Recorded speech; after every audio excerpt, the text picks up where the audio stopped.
Budget উচ্চাভিলাষী নয়, বাস্তবায়নযোগ্য। সংসদে বললেন প্রধানমন্ত্রী, দুর্নীতি করলে কোনো ছাড় নয়। কিছু সংশোধনী সহ সংসদে পাশ হলো অর্থ বিল, বহাল থাকলো কালো টাকার সুযোগ। বিএনপির আন্দোলনের জোর নেই বললেন ওবায়দুল কাদের। খালেদা জিয়া মুক্তরা হওয়া পর্যন্ত কর্মসূচি চলবে, মন্তব্য ফখরুলের। এবং আইসিসি টি-20 বিশ্বকাপের রুদ্ধশ্বাস ফাইনালে দক্ষিণ আফ্রিকাকে 7 উইকেটে হারিয়ে দ্বিতীয় শিরোপা ঘরে তুলল ভারত।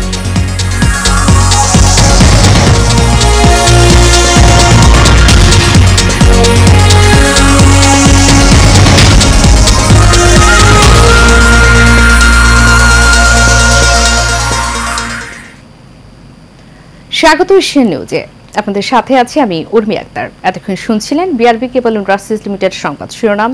এবারে চলে যাব পুরো খবরে।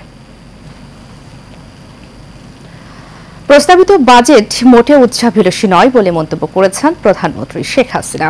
গতকাল জাতীয় সংসদের অধিবেশনে 2024-25 অর্থ বছরের প্রস্তাবিত বাজেটের উপর সাধারণ আলোচনায় অংশ নিয়ে তিনি এসব কথা বলেন। শতভাগ কখনোই পূরণ হয় না, তারপরেও আওয়ামী লীগ সরকারের সুনির্দিষ্ট একটা লক্ষ্য থাকে, যে লক্ষ্যে এরই মধ্যেই দেশ পৌঁছে গেছে বলেও মন্তব্য বঙ্গবন্ধু কন্যা শেখ হাসিনার। বাতেন বিপ্লবের রিপোর্ট।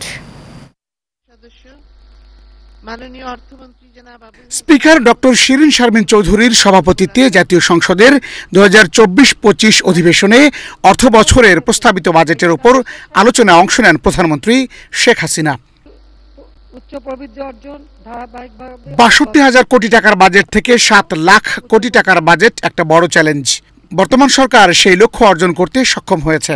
মানুষের ভাগ্য উন্নয়ন যেন অব্যাহত থাকে, সে লক্ষ্যেই সরকার এই বাজেট নিয়ে কাজ করবে বলেও জানান প্রধানমন্ত্রী শেখ হাসিনা। আর কথা হচ্ছে আমাদের ইচ্ছাটা কি, দেশের মানুষের ভাগ্য পরিবর্তন। সেই জন্যই তো উন্নয়নের বাজেট। অবশ্যই আমার দেশের মানুষের যে উন্নয়ন আমরা এই পর্যন্ত করেছি তার গতিধারাটার জন্য অব্যাহত থাকুক, সেই লক্ষ্য নিয়েই আমরা এই বাজেট প্রণয়ন করেছি এবং উন্নয়ন বাজেট দিয়েছি। এখানে কমাবার কোনো কিছু। তিনি বলেন, কেউ কেউ বাজেটকে উচ্চাভিলাষী বলছেন, কেউ বলছেন ঘাটতি বাজেট। বিরোধী দলীয় নেতা বলছেন এই বাজেট বাস্তবায়ন সম্ভব নয়। তবে আওয়ামী লীগ সরকারের কাজ চ্যালেঞ্জ নেওয়া এবং সেটা বাস্তবায়নে এগিয়ে যাওয়া। আজকে বাংলাদেশ আর ওই হাত পেতে ভিক্ষা চাওয়া বাংলাদেশ না, পরমুখাপেক্ষী না।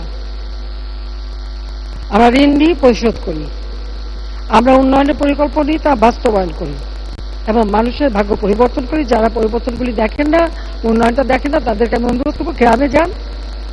হয়তো শহরের মানুষ যা বলবে বলুক, গ্রামের মানুষের যে ভাগ্য পরিবর্তন হয়েছে, বা এই জেনারেল এরশাদ সাহেবের সময় উত্তরবঙ্গে যে মঙ্গা লেগেই থাকতো, এখন যে সেখানে মঙ্গা নাই সেটাও দেখবেন। আকারে আমাদের বাংলাদেশ এখন বিশ্বের 33তম বৃহৎ অর্থনীতির দেশ। মাথাপিছু আয় 5 অর্থ বছরে যেখানে ছিল মাত্র $543 মার্কিন, আজকে 2023-24 অর্থ বছরে সেখানে $2,784 মার্কিন উন্নীত হয়েছে। আমি বিরোধী দলের নেতাকে বলবো একটু টাকার অঙ্কে হিসাব করে দেখেন ডলারের সাথে, তখন হয়তো আপনার। প্রধানমন্ত্রী বলেন, বাংলাদেশ বিশ্ব মর্যাদায় আসীন হয়েছে। শহর থেকে প্রত্যন্ত গ্রামের মানুষের ভাগ্য পরিবর্তন করতে পেরেছে আওয়ামী লীগ সরকারও বলেও যোগ করেন বঙ্গবন্ধু কন্যা। নামাজের জন্য সংসদের বৈঠক 20 মিনিটের বিরতি। বাতেন বিপ্লব, এশিয়ান টেলিভিশন, ঢাকা। কিছু সংশোধনী সহ আগামী 2024-25 অর্থ বছরের জন্য অর্থ বিল জাতীয় সংসদে পাশ হয়েছে। গতকাল স্পিকার শিরিন শারমিন চৌধুরীর সভাপতিত্বে কণ্ঠভোটে পাশ হয় বিলটি পাশের আগে বেশ কয়েকজন সংসদ সদস্য সংশোধনী আনেন। এর মধ্যে কিছু সংশোধনী অর্থমন্ত্রী আবুল হাসান মাহমুদ আলী গ্রহণ করেন, অন্যগুলো তিনি গ্রহণ করেননি। পরে সেগুলো কণ্ঠভোটে অনুমোদন করেন সংসদ সদস্যরা। কালো টাকা সাদা করার সুযোগ নিয়ে পক্ষে বিপক্ষে আলোচনার মধ্যে 15% কর দিয়ে অপ্রদর্শিত টাকা সাদা করার সুযোগ বহাল রেখে এই বিল সংসদে পাশ হয়েছে। একই সঙ্গে প্রশ্ন ছাড়া জমি, ফ্ল্যাট, অ্যাপার্টমেন্ট কিনে থাকলেও এলাকা অনুযায়ী বেঁধে দেওয়া কর অনুযায়ী সেগুলো বৈধ করা যাবে। এর মধ্যে আয়করে ব্যক্তির সর্বোচ্চ কর ধাপ 30%-এর পরিবর্তে আগের মতোই 25% থাকছে।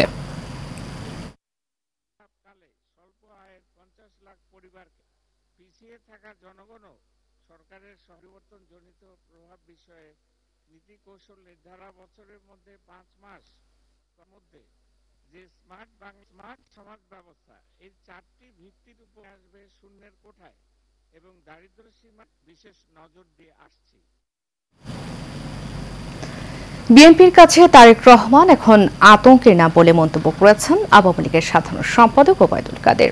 তারেক রহমানকে দেশে এনে শাস্তি দিতে হবে জানিয়ে কাদের বলেন, যারা ক্ষমতার দাপট দেখাবে তাদের বিরুদ্ধে ব্যবস্থা নেওয়া হবে।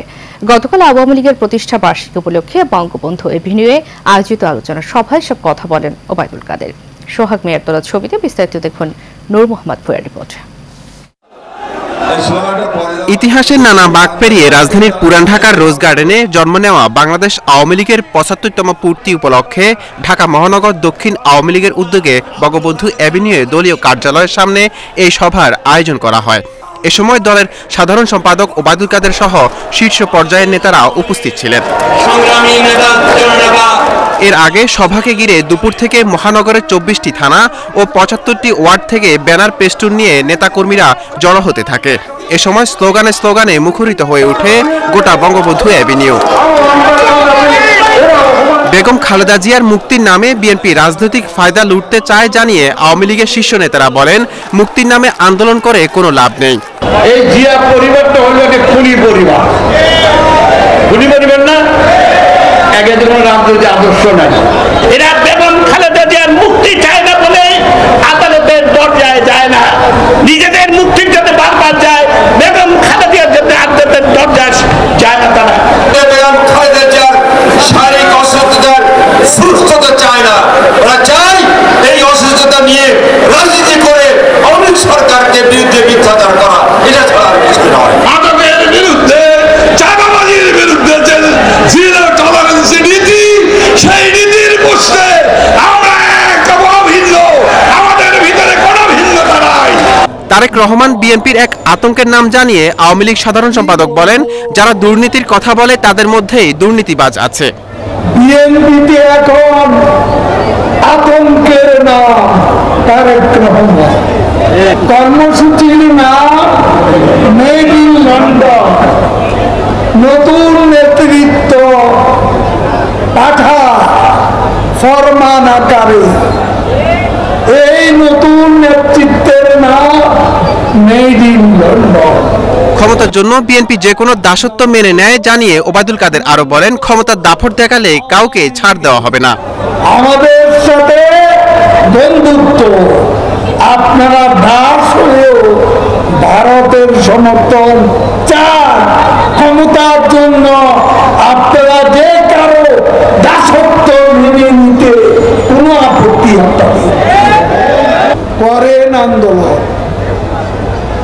তবে আন্দোলনে সহিংসতার উপাদান যুক্ত হলে খবর আছে। আগস্ট মাসের পরে জেলা পর্যায়ে সমাবেশ করবে আওয়ামী লীগ। এতে প্রধান অতিথি হিসেবে আওয়ামী লীগের সভাপতি ও প্রধানমন্ত্রী শেখ হাসিনা উপস্থিত থাকবেন বলেও জানান ওবায়দুল কাদের। জোরদার খেলা, সবাই প্রস্তুত হয়ে। Nur Mohammad Bhuiyan, Asian Television, Dhaka. Chairperson Khaleda জিয়ার মুক্তির লক্ষ্য অর্জনে দরকার সরকারের পরিবর্তন, আর সেটি চাইলে কঠোর আন্দোলন গড়ে তুলতে হবে বলে মন্তব্য করেছেন দলের মহাসচিব মির্জা ফখরুল ইসলাম আলমগীর। গতকাল নয়াপল্টনে বিএনপি চেয়ারপারসন খালেদা জিয়ার নিঃস্বার্থ মুক্তির দাবিতে আয়োজিত সমাবেশে মন্তব্য করেন ফখরুল। এ সময় তিনি অভিযোগ করেন, আওয়ামী লীগ সরকার দেশকে ধ্বংসের দিকে নিয়ে গেছে। তারা শিক্ষা ব্যবস্থাকে পঙ্গু করে দিয়েছে, অর্থনীতিকে ধ্বংস করে দিয়েছে। তিনি বলেন, বিএনপি সমাবেশের লক্ষ্য একটাই, খালেদা জিয়ার মুক্তি। দীর্ঘদিন পর আয়োজিত সমাবেশে যোগদান হাজার হাজার নেতাকর্মী। অবিশ্বাস্য লাগে যখন দেখি পুলিশ বাহিনী প্রধান সাবেক যারা হাজার হাজার কোটি টাকার মালিক, সে National Board of Revenue NBR তার একজন কর্মকর্তা কয়েক হাজার কোটি টাকার মালিক, আরো একজন কর্মকর্তা সেও আপনার কিভাবে মালিক। এরকম ঠক বাঁচতে গাও জার হয়ে যাবে। কিন্তু বড় বড় আরো যারা আছেন, যারা রাঘব বোয়াল, যারা এই চুরির হোতা, তাদেরকে কিন্তু এখন পর্যন্ত ধরা হচ্ছে না। কিশোরগঞ্জ জমকালো আয়োজনের মধ্য দিয়ে বঙ্গবন্ধু সৈনিক লীগের কিশোরগঞ্জ জেলা শাখার পরিচিতি ও আলোচনার সভা অনুষ্ঠিত হয়েছে। শহরের শহীদ সৈয়দ নজরুল ইসলাম চত্বরে এই সভা অনুষ্ঠিত হয়। অনুষ্ঠানের উদ্বোধন করেন বঙ্গবন্ধু সৈনিক লীগের সভাপতি বীর মুক্তিযোদ্ধা আলহাজ হারুন রশিদ সিআইপি। সভায় প্রধান অতিথি হিসেবে উপস্থিত ছিলেন কিশোরগঞ্জ জেলা আওয়ামী লীগের সভাপতি অ্যাডভোকেট জিল্লুর রহমান। শহীদুল হক জীবনের ক্যামেরায় কিশোরগঞ্জ প্রতিনিধি হাফিজুর রহমানকে সাথে নিয়ে আরো জানাচ্ছেন বাতেন বিপ্লব। সকাল থেকেই বিভিন্ন উপজেলা থেকে বঙ্গবন্ধু সৈনিক লীগের নেতাকর্মীরা মিছিল নিয়ে অনুষ্ঠানে জড়ো হয়। কিশোরগঞ্জ জেলা বঙ্গবন্ধু সৈনিক লীগের সভাপতি ফরিদ মিয়ার সভাপতিত্বে প্রধান অতিথি হিসেবে উপস্থিত ছিলেন কিশোরগঞ্জ জেলা আওয়ামী লীগের সভাপতি ও জেলা পরিষদ চেয়ারম্যান অ্যাডভোকেট জিল্লুর রহমান। আলোচনা সভায় উদ্বোধক হিসেবে উপস্থিত ছিলেন বঙ্গবন্ধু সৈনিক লীগের সংগ্রামী কেন্দ্রীয় সভাপতি বীর মুক্তিযোদ্ধা আলহাজ হারুন রশিদ সিআইপি। এ সময় তিনি বলেন, শেখ হাসিনার হাতকে শক্তিশালী করতে তিনি বঙ্গবন্ধু সৈনিক লীগের নেতাকর্মীদের সাথে নিয়ে সব সময় মাঠে প্রস্তুত রয়েছেন। মাননীয় প্রধানমন্ত্রীর আদর্শকে মানা আর গরিবের পিছনে আমাদের থাকা, তাদেরকে সহযোগিতা করা, তাদেরকে অন্যায়কে আমরা প্রশ্রয় দেব না। আল্লাহর রহমতে আপনারা যে কোনো অন্যায় পাইলে প্রশাসনের কাছে বলবেন, আওয়ামী লীগের নেতা আছে তাদের কাছে বলবেন, আপনারা বলবেন, থানায় যাবেন। অন্যায় যে করবে তাকে রক্ষা দিবেন না। অন্যায়ের পথে বাংলাদেশে অনেক মাননীয় প্রধানমন্ত্রী বলে দিয়েছে, আমার দেশে কোনো রকম যেন অন্যায় কাজ কেউ করতে না পারে, সেজন্য সকলেরই প্রস্তুত থাকার জন্য বলছে। আমিও বলি বঙ্গবন্ধু সৈনিক লীগের সকলকে আপনারা প্রস্তুত থাকবেন। প্রধান অতিথির বক্তব্যে অ্যাডভোকেট জিল্লুর রহমান বঙ্গবন্ধু সৈনিক লীগকে সহযোদ্ধা হিসেবে ভূয়সী প্রশংসা করেন। হারুন ভাইকে আবারও আমি বলি, তা আপনি সত্যিকার অর্থে আপনারা সৈনিক লীগ করে আসছেন এবং সৈনিক লীগ একটি ফোর্স, আমরা বলি এটা আওয়ামী লীগের একটা ফোর্স, অক্সিলারি ফোর্স হিসেবে দায়িত্ব পালন করবে। আর একটা ব্যাপার আপনাকে বলবো যে আপনারা কেন্দ্রীয় নেতৃবৃন্দের সাথে আলোচনা করে আপনাদের শ্রমিক লীগটাকে আমাদের অঙ্গ সংগঠনে নিয়ে নেবেন। অনুষ্ঠানে অন্যান্যের মাঝে উপস্থিত ছিলেন কেন্দ্রীয় কমিটির সহসভাপতি অ্যাডভোকেট শওকত আলম, যুগ্ম সাধারণ সম্পাদক শাহ রেজাউল মাহমুদ, সাংগঠনিক সম্পাদক সোহেল রানা, কিশোরগঞ্জ কৃষক লীগের সদস্য আলমগীর হোসেন সহ আওয়ামী লীগের বিভিন্ন অঙ্গ ও সহযোগী সংগঠনের নেতৃবৃন্দ। অনুষ্ঠান সঞ্চালনায় ছিলেন জেলা বঙ্গবন্ধু সৈনিক লীগের সাধারণ সম্পাদক তানজিম হায়দার তুষার। সভাপতি তার কমিটি দেওয়ার এখতিয়ার রাখেন। বাতেন বিপ্লব, এশিয়ান টেলিভিশন, ঢাকা। কুষ্টিয়ার খোকসা উপজেলা জুড়ে ব্যাপক হারে জন্মাচ্ছে পার্থেনিয়াম নামক এক বিষাক্ত আগাছা, যা মানবদেহ এমনকি পশু পাখির জন্য অত্যন্ত ক্ষতিকারক। বিভিন্ন সড়ক, ফসলের মাঠ কিংবা বাড়ির আনাচে কানাচে দেখা মিলবে এই গাছের। উপজেলার কৃষি বিভাগ বলছে, ক্ষতিকারক এই উদ্ভিদ সম্পর্কে মানুষকে সচেতন ও নিধনে নেওয়া হচ্ছে ব্যবস্থা। পুলক সরকারের প্রতিবেদনে বিস্তারিত জানাচ্ছেন আরফ ইসলাম হিমু। হঠাৎ দেখলে বড় আকারের ধনে গাছ বলে ভুল হতে পারে। চিকন সবুজ পাতার ফাঁকে ছোট ছোট সাদা ফুলে আকর্ষণীয় দেখায় গাছগুলোকে। বাড়ির আঙিনা, রাস্তার দুই ধার কিংবা ফসলের মাঠে জন্মানো এই গাছ হতে পারে মৃত্যুর কারণ, অথচ এ ব্যাপারে জানেন না অধিকাংশ মানুষ। দেশের বিভিন্ন এলাকায় ছড়িয়ে পড়া এই উদ্ভিদের নাম পার্থেনিয়াম। এর ফুলের রেণু শ্বাস প্রশ্বাসের মাধ্যমে দেহে প্রবেশ করলে হতে পারে শ্বাসকষ্ট। এক পর্যায়ে পরিস্থিতি জটিল হলে মৃত্যুর কারণও হতে পারে। পার্থেনিয়াম খেলে গবাদি পশুও পড়তে পারে মৃত্যু ঝুঁকিতে। এই গাছ সারা মাঠে ছেয়ে যাচ্ছে, পাটের খুব ক্ষতি করতেছে, গরু ছাগলের ক্ষতি করছে, প্লাস এর সঙ্গে মানুষের যারা মাঠে কাজ করে এদেরও ক্ষতি হচ্ছে প্রচুর পরিমাণে। সব ধরনের জীববৈচিত্র্যের জন্য হুমকি স্বরূপ এই পার্থেনিয়াম গাছটি অবশ্যই সবাইকে পুড়িয়ে ধ্বংস করে দিতে হবে। বিশেষজ্ঞরা বলছেন, পার্থেনিয়াম গাছের ক্ষতিকর প্রভাব সম্পর্কে কৃষকদের সচেতন করতে পারলেই বিষাক্ত আগাছা নিয়ন্ত্রণ সম্ভব। বিষাক্ত গাছ, এর শরীরের যে নিঃসৃত রস, এইটা কোনো প্রাণী অথবা মানুষের নিঃশ্বাসের সাথে যদি শরীরে প্রবেশ করে, সেই ক্ষেত্রে সেই মানুষটা অসুস্থ হয়ে যেতে বাধ্য হয়। এই পার্থেনিয়াম গাছ ধ্বংস করার জন্য আমরা প্রতিনিয়ত আমাদের কৃষক ভাই বোনদের নিয়মিতভাবে পরামর্শ দিয়ে যাচ্ছি। আর আমরা যেখানে দেখছি আমরা হলো সবসময় বলছি এটাকে উঠায় ফেলায় পুড়ায় ফেলতে, যাতে এখানে আর কোনো প্রকার ক্ষতি সাধন না হয়। আগাছাটি জীববৈচিত্র্য, পরিবেশ ও কৃষির জন্য নীরব ঘাতক। পৃথিবীর অনেক দেশে পার্থেনিয়াম থেকে বায়োগ্যাস, বায়ো ফার্টিলাইজার ও আগাছানাশক তৈরি করা হচ্ছে, কিন্তু বাংলাদেশের মানুষ এই উদ্ভিদের ব্যাপারে এখনো সচেতন নন। আরভি ইসলাম হিমু, এশিয়ান টেলিভিশন। নেত্রকোনার দুর্গাপুর সীমান্তে চোরাচালান বিরোধী অভিযানে ভারতীয় চিনি ও কসমেটিক্স জব্দ করেছে প্রশাসন। উপজেলা প্রশাসন, বিজিবি ও পুলিশ যৌথভাবে চোরাচালান বিরোধী টাস্ক ফোর্স অভিযান পরিচালনা করে। দুর্গাপুর উপজেলার কুল্লাগড়া ইউনিয়নের বিজয়পুর এবং বড়ইকান্দি এলাকা থেকে চোরাই পথে আনা 296 বস্তা ভারতীয় চিনি ও 2 বস্তা কসমেটিক্স জব্দ করে, যার সর্বমোট বাজার মূল্য 19,15,000 টাকা। ইউসেফ বাংলাদেশের উদ্যোগে সাভারে আউটরিচ সেন্টার, ম্যাপস আইসিটি ও আইটি কেয়ারের ট্রেনিং সেন্টারের মাধ্যমে কারিগরি সার্টিফিকেট প্রদান অনুষ্ঠান সম্পন্ন করা হয়েছে। সাভারের সূচনা পার্টি প্যালেস আয়োজিত অনুষ্ঠানটিতে সভাপতিত্ব করেন ইউসেফ বাংলাদেশ ও নির্বাহী পরিচালক, প্রধানমন্ত্রীর সাবেক মুখ্য সচিব ডক্টর মোহাম্মদ আব্দুল করিম। এ সময় উক্ত অনুষ্ঠানে প্রধান অতিথি হিসেবে উপস্থিত ছিলেন ঢাকা 19 আসনের সংসদ সদস্য মোহাম্মদ সাইফুল ইসলাম।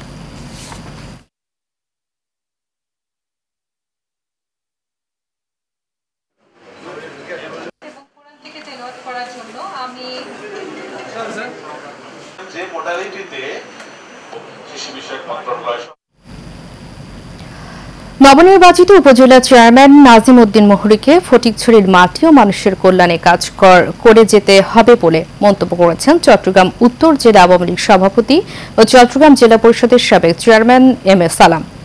গোপালঘাটা উচ্চ বিদ্যালয় মাঠে আয়োজিত নাগরিক সংবর্ধনা অনুষ্ঠানে প্রধান অতিথির বক্তব্যে তিনি এসব কথা বলেন। গোপালঘাটা সর্বসাধারণের আয়োজনে অনুষ্ঠানের প্রধান আলোচক ছিলেন ফটিকছড়ি সংসদ সদস্য খাদিজাতুল আনোয়ার সনি।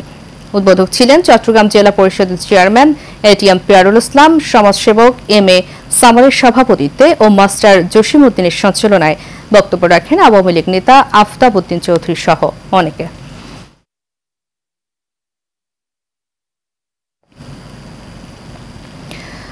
মুক্তবুদ্ধি, মুক্ত চর্চা ও বিজ্ঞান মনস্ক লেখক গাইবান্ধা সরকারি কলেজের দর্শন বিভাগের ভারপ্রাপ্ত অবসরপ্রাপ্ত বিভাগীয় প্রধান সদ্য প্রয়াত অধ্যাপক আব্দুল কাদিরের প্রয়াণে গাইবান্ধা নাগরিক লোক শোক সভা অনুষ্ঠিত হয়েছে। গাইবান্ধা নাট্য সংস্থা মিলন আয়তনে প্রগতি লেখক আয়োজিত শোক সভায় বক্তারা সড়ক দুর্ঘটনায় তার অকাল প্রয়াণে গভীর শোক ও পরিবারের প্রতি সমবেদনা জ্ঞাপন করেন। নাগরিক শোক সভায় বিভিন্ন রাজনৈতিক দল, বীর মুক্তিযোদ্ধা, সামাজিক, সাংস্কৃতিক, ক্রীড়া ও বিভিন্ন পেশাজীবী সংগঠনের নেতৃবৃন্দ সহ গণমাধ্যম কর্মীরা উপস্থিত ছিলেন। গত 22 জুন গাইবান্ধা পৌর শহরের কলেজ রোডে মর্মান্তিক সড়ক দুর্ঘটনায় গাইবান্ধা সরকারি কলেজের দর্শন বিভাগের অবসরপ্রাপ্ত বিভাগীয় প্রধান অধ্যাপক আব্দুল কাদির মৃত্যুবরণ করেন।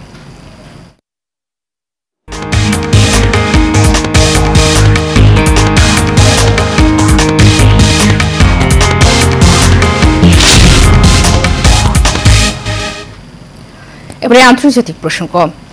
গাইবান্ধা উপত্যকায় ফিলিস্তিনের স্বাধীনতাকামী সংগঠন গাজা উপত্যকায় ফিলিস্তিনের স্বাধীনতাকামী সংগঠন হামাসের বিরুদ্ধে চলমান যুদ্ধের মাঝে ইসরায়েলের প্রধানমন্ত্রী নেতানিয়াহু সরকার লেবানন ভিত্তিক সশস্ত্র গোষ্ঠী হিজবুল্লাহর বিরুদ্ধে সর্বাত্মক যুদ্ধের হুঁশিয়ারি দিয়েছে। হিজবুল্লাহকে মাটির সঙ্গে মিশিয়ে না দেওয়া পর্যন্ত যুদ্ধ চালানোর হুঁশিয়ারি দেন তিনি। তবে লেবাননের সর্বাত্মক হামলা চালালে ইসরায়েলকে বিলুপ্ত ধ্বংসাত্মক যুদ্ধের পাল্টা হুঁশিয়ারি দিয়েছে ইরান। শনিবার জাতিসংঘে ইরানের মিশন ইসরায়েলকে সতর্ক করে আরও বলেছে, লেবাননে হিজবুল্লাহর বিরুদ্ধে হামলা চালালে ইসরায়েলকে পৃথিবীর মানচিত্র থেকে নিশ্চিহ্ন করে দেওয়ার যুদ্ধ শুরু হবে। ইসরায়েল প্রতিদিনই সাধারণ ফিলিস্তিনিদের হত্যা করে যাচ্ছে। গত সোমবার থেকে বৃহস্পতিবারের মধ্যে গাজা উপত্যকায় ইসরায়েলি হামলায় 139 ফিলিস্তিনি নিহত এবং 331 জন আহত হওয়ার খবর পাওয়া গেছে। জাতীয় ভোক্তা অধিকার সংরক্ষণ অধিদপ্তরের নতুন মহাপরিচালক এম শফিকুজ্জামান বলেছেন, চামড়ার ন্যায্য দাম নিশ্চিত করা একটি ইমানি দায়িত্ব। এই দায়িত্ব পালন করতে না পারায় সমাজের দরিদ্র ও অসহায় মানুষ তাদের প্রাপ্য হক থেকে বঞ্চিত হচ্ছে। রাজধানীর এফডিসিতে কাঁচা চামড়ার ন্যায্য দাম নিশ্চিতকরণ নিয়ে আয়োজিত ছায়া সংসদ বিতর্ক প্রতিযোগিতায় প্রধান অতিথির বক্তব্যে সব কথা বলেন ভোক্তা ডিজি। অনুষ্ঠানে সভাপতিত্ব করেন ডিবেট ফর ডেমোক্রেসির চেয়ারম্যান হাসান আহমেদ চৌধুরী কিরণ।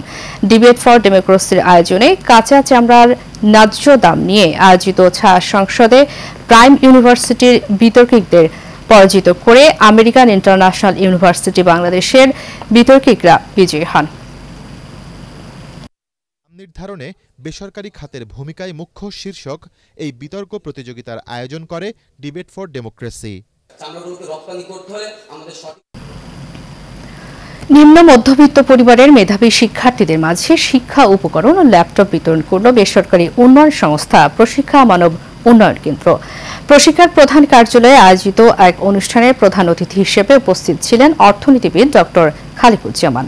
প্রশিক্ষার চেয়ারম্যান ও কথার সাহিত্যিক রোকেয়া ইসলামের সভাপতিত্বে অনুষ্ঠানে বিশেষ অতিথি হিসেবে উপস্থিত ছিলেন প্রশিক্ষার প্রধান নির্বাহী কর্মকর্তা সিরাজুল ইসলাম, এনজিও ব্যুরোর মহাপরিচালক সাইদুর রহমান সহ আরো অনেকে।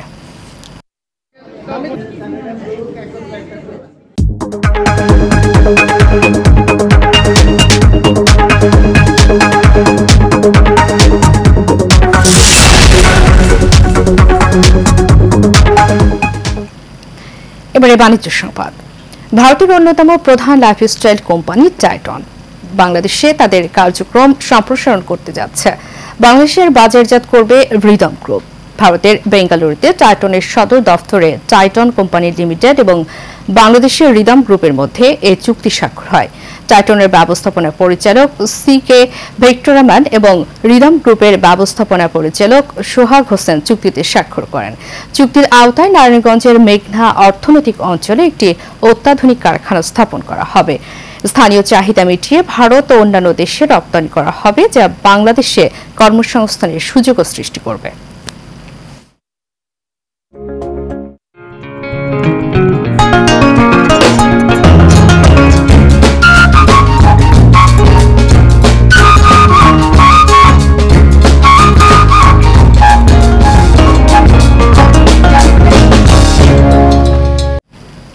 এবারে এইচএম স্টিল চট্টগ্রাম সংবাদ। চট্টগ্রামের বাঁশখালী উপজেলা পরিষদ চেয়ারম্যান মোহাম্মদ খোরশেদ আলমকে গণসংবর্ধনা দেওয়া হয়েছে। পুকুরিয়া সংবর্ধনা কমিটির আহ্বায়ক রাহবার আলম আনোয়ারের সভাপতিত্বে পুকুরিয়া সরকারি প্রাথমিক বিদ্যালয়ের মাঠে বিকেলে এই আয়োজন করা হয়। প্রধান অতিথি ছিলেন ইউনিয়ন ব্যাংকের ব্যবস্থাপনা পরিচালক এবিএম মোকাম্মেল হক চৌধুরী আলাল। এ সময় উপস্থিত ছিলেন বোয়ালখালী পৌর মেয়র জহিরুল আলম জহুর, চাঁদপুর চা বাগানের ব্যবস্থাপনা পরিচালক Abul Bashar, Sadhanpur UP chairman AKM Salauddin Kamal, Baharchhara UP Mohammad Yunus সহ অনেকে।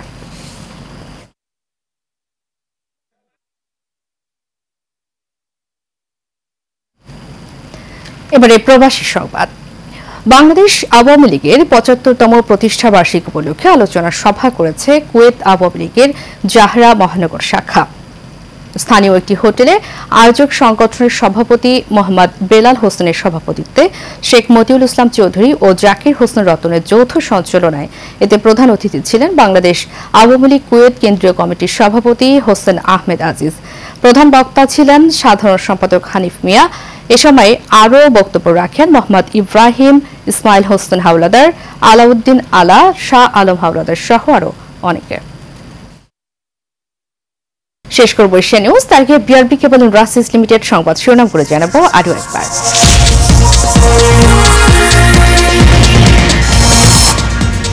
বাজেট উচ্চাভিলাষী নয়, বাস্তবায়নযোগ্য, সংসদে বললেন প্রধানমন্ত্রী। দুর্নীতি করলে কোনো ছাড় নয়। কিছু সংশোধনী সহ সংসদে পাশ হল অর্থ বিল, বহাল থাকলো কালো টাকা সুযোগ।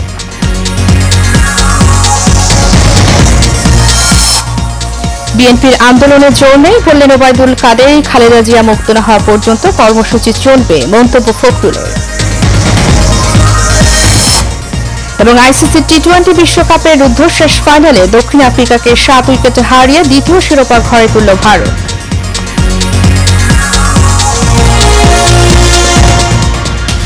এশিয়া নিউজে পর্যন্ত। পরবর্তী সংবাদ দেখার আমন্ত্রণ জানিয়ে শেষ করছি। ধন্যবাদ সবাইকে এত সময় সাথে থাকার জন্য।